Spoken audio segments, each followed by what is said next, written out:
Hello students, स्वागत है सभी लोग को साई प्रो एडुटेनमेंट क्लासेस में। आज हम लोग बात करेंगे धारा विद्युत के एक लेसन विद्युत चुंबकीय प्रेरण के बारे में। इसके भीतर आज जो टॉपिक कवर करने वाले हैं उसका नाम यहाँ पर मेंशन है, स्वप्रेरण गुणांक, अन्योन्य प्रेरण गुणांक, प्रेरित्रों के संयोजन, प्रेरित्र में संचित ऊर्जा। यहाँ पर प्रेरित्र बोल रहे हैं तो इसका अर्थ है कुंडली। प्रेरित्र का अर्थ है कुंडली। तो चलिए हम थोड़ा सा पहले स्वप्रेरण के बारे में समझते हैं कि ये क्या है, अन्योन्य प्रेरण क्या है, तब उसके बाद हम स्वप्रेरण गुणांक और अन्योन्य प्रेरण गुणांक समझेंगे। स्वप्रेरण है क्या? तो किसी कुंडली में धारा बदलने के कारण, धारा बढ़ाने या घटाने के कारण उस कुंडली में एक विद्युत वाहक बल बन जाता है। उसके कारण धारा प्रेरित होता है। ये धारा बढ़ा रहे हैं, वो घटा रहे हैं, वो अलग है, एक और धारा बन जाता है। इसी घटना को हम स्वप्रेरण गुणांक कहते हैं, स्वप्रेरण कहते हैं। सॉरी, किसी कुंडली में धारा बढ़ाने या घटाने से उसमें एक विद्युत वाहक बल बनता है, जिसके कारण उससे धारा बहने लगता है। इसी घटना को विद्युत स्वप्रेरण गुणांक कहते हैं। चलिए, धारा का मान बढ़ा रहे हैं, धारा का मान यदि बढ़ा रहे हैं तो प्रेरित धारा का दिशा किधर की तरफ होगा? धारा लगातार बढ़ रहा है तो प्रेरित दिशा ना, प्रेरित धारा की दिशा ना धारा बहने के उल्टा दिशा में हो जाएगी। प्रेरित धारा की दिशा धारा बहने के उल्टा दिशा में हो जाएगा। यदि धारा का मान घटा रहे हैं तो प्रेरित धारा की दिशा मेन धारा के दिशा में ही होगा। प्रेरित धारा की दिशा मेन धारा के दिशा में ही होगा। अब बात करें अन्योन्य प्रेरण का। तो किसी एक, यहां पर दो कुंडली की जरूरत पड़ता है। एक कुंडली से धारा बदलते हैं तो दूसरा कुंडली में विद्युत वाहक बल बन जाता है। इसी घटना को अन्योन्य प्रेरण बोला जाता है। किसी एक कुंडली में धारा बदलने के कारण दूसरे कुंडली में जो विद्युत वाहक बल बनता है, इस घटना को अन्योन्य प्रेरण कहते हैं। इसको देख करके सॉन्ग याद आ रहा है। इसमें चोट लगी मुझको तो दर्द मुझे होता है। स्वप्रेरण के लिए चोट लगी मुझको तो दर्द मुझे ही होता है। अन्योन्य प्रेरण चोट लगी तुझको तो दर्द मुझे होता है। चोट लगी तुझको तो दर्द तुझे नहीं अब मुझे होता है। तो इस सॉन्ग का इस्तेमाल करके ये दोनों को याद रख सकते। यहां पर मेन टॉपिक वो नहीं था, मेन टॉपिक है स्वप्रेरण गुणांक किसको। ये तो बता दिए कि कुंडली में धारा को बदलने से उसमें विद्युत वाहक बल बनता है। इस घटना को स्वप्रेरण कहते हैं। धारा को बढ़ाएंगे ना, विद्युत वाहक बल जो उत्पन्न हो रहा था उसका भी मान बढ़ जाता है। धारा में अंतर को बढ़ाएंगे ना तो उसका भी मान बढ़ जाता है। तो चलिए, स्वप्रेरण गुणांक कहते किसको हैं उसको जरा समझ लेते हैं। कुंडली का कुल चुंबकीय फ्लक्स, कुंडली का कुल चुंबकीय फ्लक्स उससे प्रवाहित धारा के समानुपाती होता है। प्रवाहित धारा के समानुपाती होता है, मतलब जितना धारा बहेगा कुंडली से उतना ज्यादा फ्लक्स उत्पन्न होगा। यहाँ पर n है जो कुंडली में फेरों की संख्या को बता रहा है, I है वो एक फेरा का फ्लक्स है, तो n फेरा के लिए कुल फ्लक्स हो जाएगा n फाई बी। समानुपाती हटाते हैं तो दो चीजें आता है, बराबर और नियतांक। यदि यहां से l का वैल्यू कैलकुलेट करें तो n फाई बी बटा I आ जाएगा। l है ना, इसी को बोला जाता है स्वप्रेरण गुणांक। परिभाषा देना हो इसका तो न्यूमेरिकली परिभाषा कैसे देंगे? I और n दोनों को एक कह देंगे, I और n दोनों को एक कह देंगे। दोनों को एक कैसे बोला जाएगा? 1 एम्पियर की धारा बहाना है, फेरों की संख्या कितना रखना है? 1। तो जो फ्लक्स है, चुंबकीय फ्लक्स किसके बराबर? L के बराबर। तो थोड़ा सा फील होने योग्य परिभाषा कैसे महसूस किया जा सकता है, कैसे इसको बोलने से वो रियलिटी का अनुभव हो सकता है। तो प्रति 1 एम्पियर धारा के कारण, प्रति 1 एम्पियर धारा के कारण एक फेरो वाली कुंडली से संबद्ध फ्लक्स, जितना फ्लक्स एसोसिएट होता है, जितना फ्लक्स जुड़ा हुआ होता है, क्या कहलाता है? स्वप्रेरण गुणांक कहलाता है। इसे प्रायः एल द्वारा सूचित किया जाता है। एक बार फिर से, प्रति 1 एम्पियर धारा के कारण एक फेरो वाली कुंडली से संबद्ध फ्लक्स स्वप्रेरण गुणांक कहलाता है। इसे प्रायः एल द्वारा सूचित किया जाता है। एल का जो न्यूमेरिकल वैल्यू है वो N⁵B/I हो जाएगा। फैराडे का नियम के अनुसार, फैराडे ने बताया है ना कि जो E है ना, E विद्युत वाहक बल वो फ्लक्स में परिवर्तन के दर के बराबर होता है। फ्लक्स में परिवर्तन के दर के बराबर होता है। ये बताए थे। यदि टोटल फ्लक्स N⁵B है तो टोटल फ्लक्स की जगह N⁵B दे देंगे। अब बात करें कि N⁵B ऊपर के अनुसार N⁵B कितना के बराबर था? L/I के बराबर। तो N⁵B की जगह Li लिख देंगे। L यहाँ पर कांस्टेंट है तो कांस्टेंट को कर लेंगे बाहर, डिफरेंशिएशन ऑपरेटर से बाहर कर लेंगे, तो अंदर में कौन रह जाएगा? I ही चेंज हो रहा है जी, तो di/dt हो जाएगा। E का एक नया सा फार्मूला आ गया L/di/dt।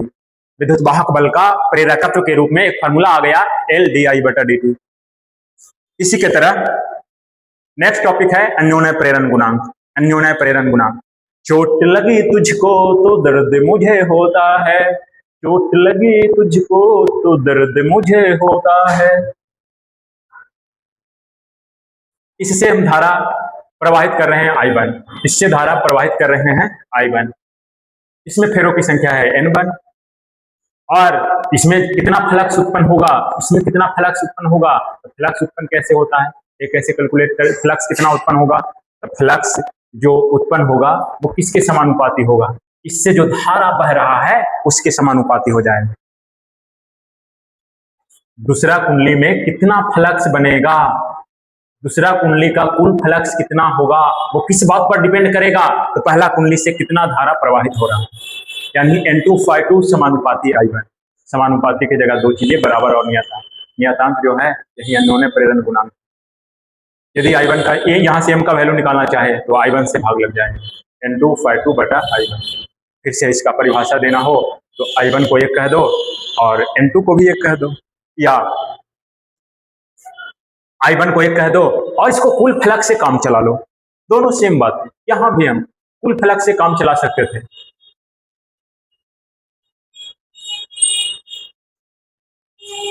यहां भी हम कुल फ्लक्स से काम चला सकते थे। यदि किसी कुंडली से 1 एम्पियर की धारा प्रवाहित करने से उसी कुंडली में जो जितना फ्लक्स उत्पन्न होता है उसी को स्वप्रेरण गुणांक कहते हैं। किसी कुंडली से 1 एम्पियर की धारा प्रवाहित करने से उसी कुंडली में जितना फ्लक्स उत्पन्न होता है उसी को स्वप्रेरण गुणांक कहते हैं। इससे ऐसे भी इसका परिभाषा दे सकते थे। इसका परिभाषा भी ऐसे दे सकते हैं कि एक कुंडली से 1 एम्पियर की धारा प्रवाहित करने के कारण उसके निकट रखी दूसरे कुंडली में जितना फ्लक्स उत्पन्न होता है उसे अन्योन्य प्रेरण गुणांक कहते हैं। एक कुंडली में 1 एम्पियर की धारा प्रवाहित करने के कारण दूसरा कुंडली में जितना फ्लक्स उत्पन्न होता है उसको अन्योन्य प्रेरण गुणांक कहते हैं।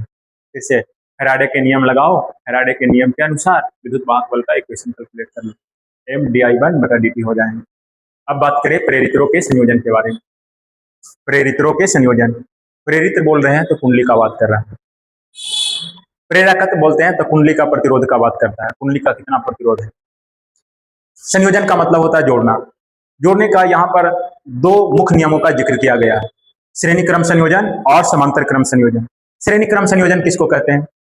तो कई सारा प्रेरित्र को एक ही सिद्ध में जोड़ दिया जाता है। श्रेणी क्रम संयोजन का जोड़ने का उदाहरण हो गया, कई सारा प्रेरित्र को अलग अलग तारों से कनेक्ट कर दिया जाता है।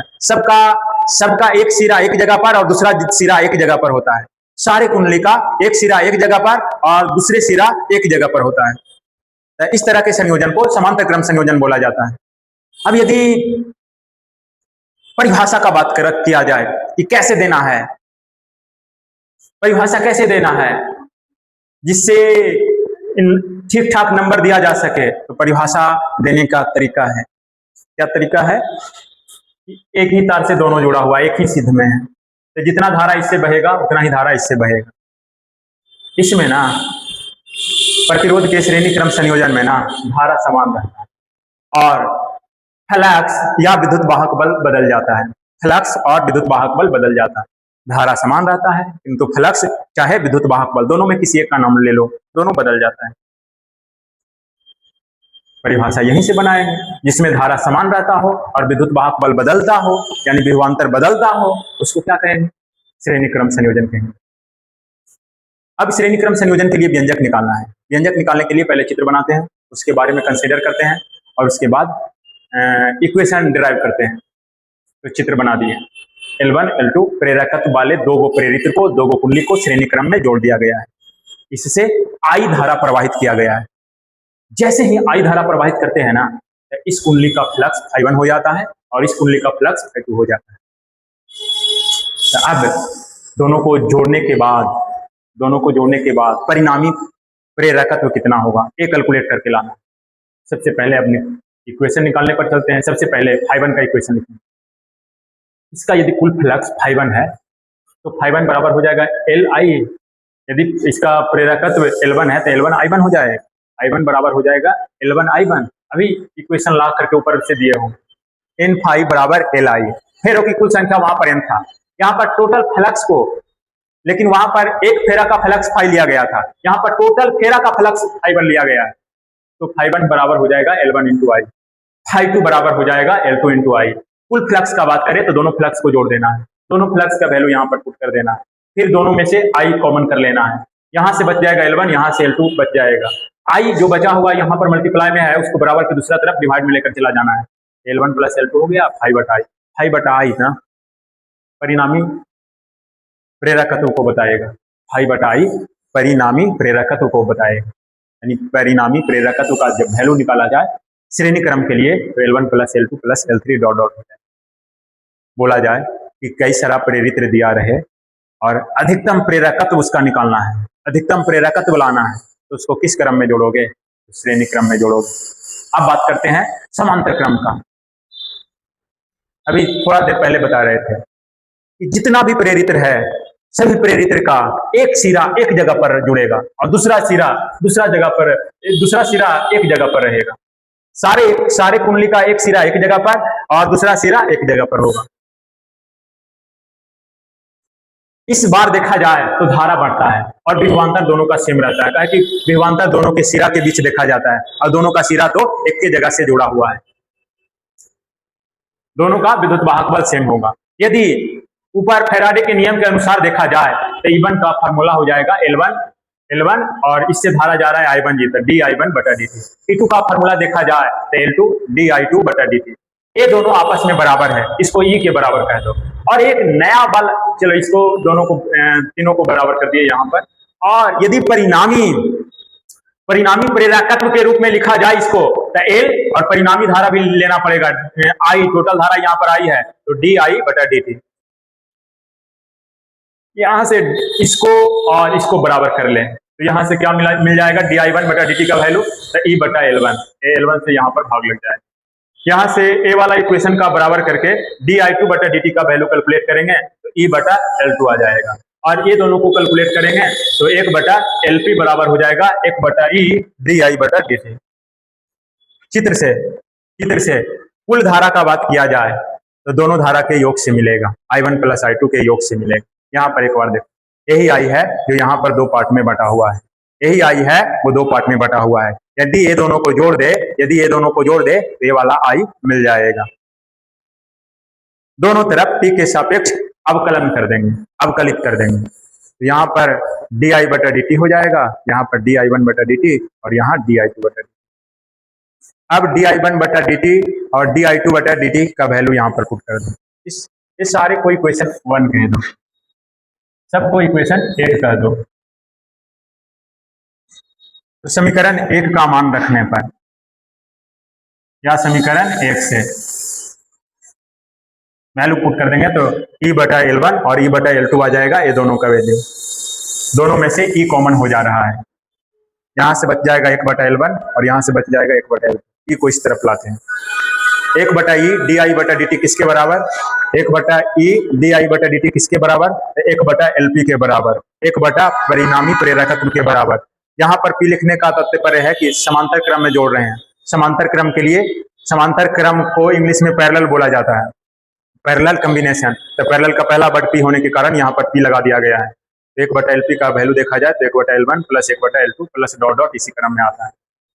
कई सारा प्रेरकत्व दिया रहे तो अधिकतम प्रेरकत्व प्राप्त करने के लिए श्रेणी क्रम में जोड़ते हैं, और कई सारा प्रेरकत्व दिया रहे तो न्यूनतम प्रेरकत्व प्राप्त करने के लिए समांतर क्रम में जोड़ते हैं।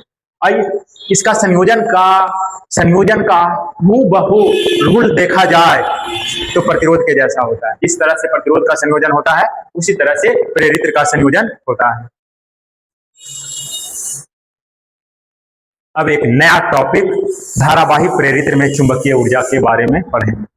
चुंबकीय ऊर्जा, जब किसी कुंडली से आई धारा प्रवाहित करवाएंगे तब उसमें कितना ऊर्जा संचित हो जाएगा, कितना चुंबकीय ऊर्जा होगा, ये कैलकुलेट करना है। तो वहां पर चुंबकीय ऊर्जा पहले आएगा कैसे वो समझना होगा। तो पहले कुंडली ले लेते हैं, इसको कोई पावर डिवाइस से नहीं जोड़ा गया है, अभी इसमें कोई धारा नहीं बह रहा है, तो नहीं बह रहा है तो उसका धारा शून्य होगा। अब पावर सप्लाई से जोड़ दिया गया है, पावर सप्लाई से जोड़ देंगे तो कुछ टाइम बाद पावर सप्लाई जितना करंट पास करवाएगा उतना करंट पास करेगा। शुरू में धीरे धीरे जमा होते होते अंत में पूरा जमा हो जाएगा, जितना जमा रहना होगा अधिकतम वैल्यू तक पहुंच जाएगा। शुरू में तो था 0 और अंत में आई तक पहुंचा।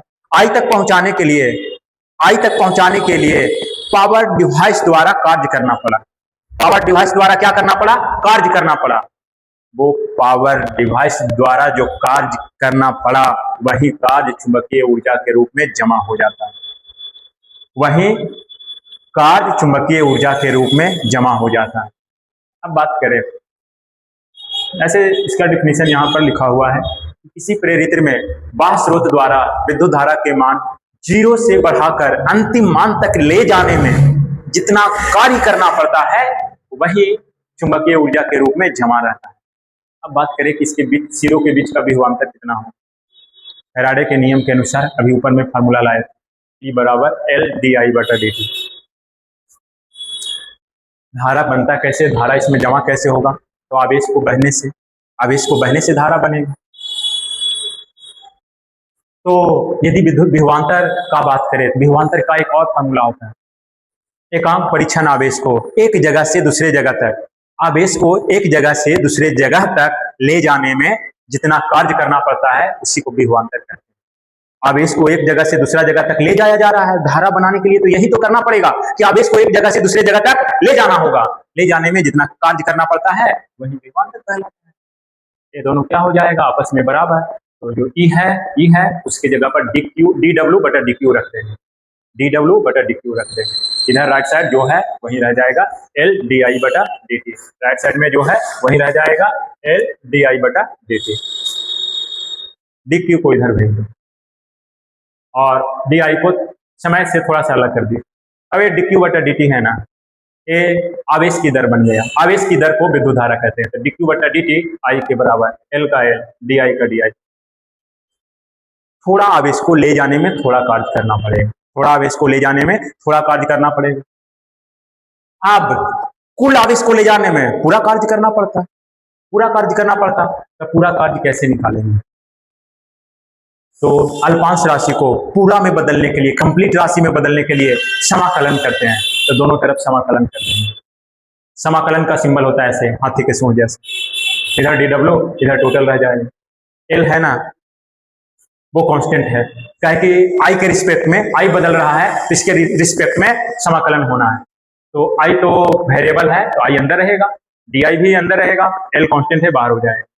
समाकलन का एक फॉर्मूला होता है x के power n into D x, यानी यहाँ पर x है, यहाँ पर भी अल्पांश मतलब कि अल्पांश राशि रहे वो यहाँ x है तो x के रूप में होना चाहिए, तब उसका फॉर्मूला होता है जितना पावर आता है ना उसमें एक ऐड करते हैं और जितना पावर बनता है उससे भाग लगा देते हैं।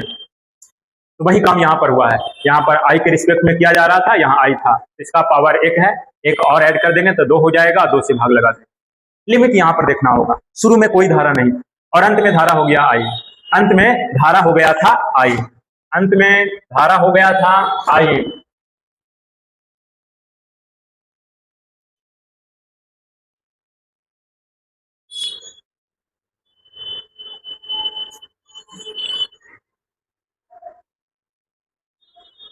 अंत में धारा हो गया था आई। फिर अब लिमिट पुट करते हैं। पहले ऊपर वाला लिमिट पुट किया जाता है, उसके बाद नीचे वाला लिमिट पुट किया जाता है। तो ऊपर वाला लिमिट आई के जगह पर आई पुट करेंगे तो आई स्क्वायर माइनस नीचे वाला जीरो है तो जीरो पुट कर देंगे तो जीरो का स्क्वायर, जीरो का स्क्वायर का वैल्यू जीरो, तो आ जाएगा 1/2 LI स्क्वायर। यही कार्य है वही बोले थे चुंबकीय ऊर्जा के रूप में जमा रहता है। Thank you for your concentration.